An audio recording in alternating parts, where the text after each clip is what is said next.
संख्या के लिहाज से दुनिया की सबसे बड़ी सेना माने जाने वाली पीएलए क्या युद्ध लड़ने के काबिल भी है? दुनिया के सामने वीडियो प्रोपेगेंडा करने वाले चीन की सेना असल युद्ध के मैदान में कहीं फिसड्डी तो साबित नहीं हो जाएगी? कुछ इसी तरह के सवाल चीनी विशेषज्ञों के दिमाग में उठने लगे हैं। इसकी सबसे बड़ी वजह यह है कि पिछले कई दशकों से चीन की सेना के पास युद्ध लड़ने का कोई अनुभव नहीं है। अधिकारियों से लेकर सेना के जवान युद्ध की चुनौतियों से दो चार नहीं हुए हैं। ऐसे में चीनी विशेषज्ञ इस खतरे की तरफ अपने देश का ध्यान आकर्षित कर रहे हैं। दरअसल भारत के साथ समय समय पर होते गतिरोध और दक्षिण चीन सागर में अमेरिका के बढ़ते दबाव का सामना कर रहे चीन अब अपनी सेना की युद्ध क्षमता को लेकर सोचने पर मजबूर हो गया है। चीनी सेना ने 20 फरवरी को घोषणा करते हुए कहा है कि वो एक नए तरह का ट्रेनिंग सिस्टम विकसित करेगा, जो हर तरह से मिलिट्री ट्रेनिंग में सुधार लाएगी, चाहे युद्धों को जीतने के लिए सेना की क्षमता को मजबूत करना हो या फिर चीनी सेना को विश्व स्तरीय बनाना हो।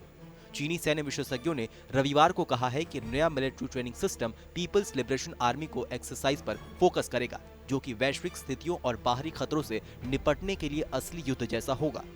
एक न्यूज एजेंसी ने शनिवार को इस बात की जानकारी देते हुए कहा है कि चीनी राष्ट्रपति शी जिनपिंग और सेंट्रल मिलिट्री कमीशन के चेयरमैन से मंजूरी मिलने के बाद सीएमसी ने एक नए तरह के मिलिट्री ट्रेनिंग सिस्टम को बढ़ावा देने पर अपना फैसला जारी किया है। रिपोर्ट के मुताबिक इस फैसले ने ट्रेनिंग सिस्टम की स्थापना में तेजी लाने, हर प्रकार से मिलिट्री ट्रेनिंग में सुधार लाने और पीएलए को विश्व स्तरीय सशस्त्र बल बनाने के लिए युद्धों को जीतने की क्षमता को मजबूत करने के प्रयासों पर जोर दिया जाएगा।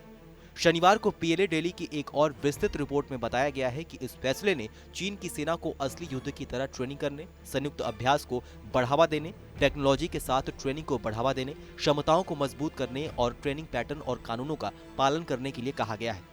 पीएलए डेली की रिपोर्ट के अनुसार न केवल सैनिक बल्कि कमांडो के लिए भी इंसेंटिव ट्रेनिंग और असली युद्ध के मैदान के माहौल में ट्रेनिंग प्राथमिकताओं में से एक है। एक चीनी सैन्य विशेषज्ञ और टीवी कमेंटेटर ने रविवार को ग्लोबल टाइम्स को बताया है कि पीएलए द्वारा लागू किए गए पिछले ट्रेनिंग सिस्टम की तुलना में नए टेक्नोलॉजी असली मुकाबले पर ज्यादा तनाव डालेगी।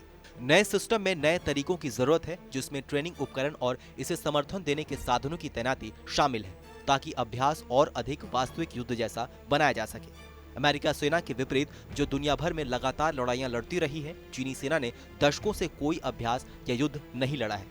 एक अन्य चीनी विशेषज्ञ ने बताया है कि मुकाबला करने की क्षमता को बढ़ावा देने के लिए ट्रेनिंग ही एकमात्र तरीका है। यही कारण है कि चीनी सेना के लिए उच्च गुणवत्ता वाली ट्रेनिंग बेहद जरूरी है। यानी मोटा मोटी नए ट्रेनिंग प्रोग्राम के तहत चीन अब अपने सैनिकों को युद्ध के मैदान की असल चुनौतियों से सामना करवाने की रणनीति पर काम कर रहा है। आपकी इस खबर को लेकर क्या प्रतिक्रिया है, हमें कमेंट सेक्शन में लिख के जरूर बताइए। बाकी देश और दुनिया की तमाम बड़ी खबरों के लिए देखते रहिए TV9 भारतवर्ष।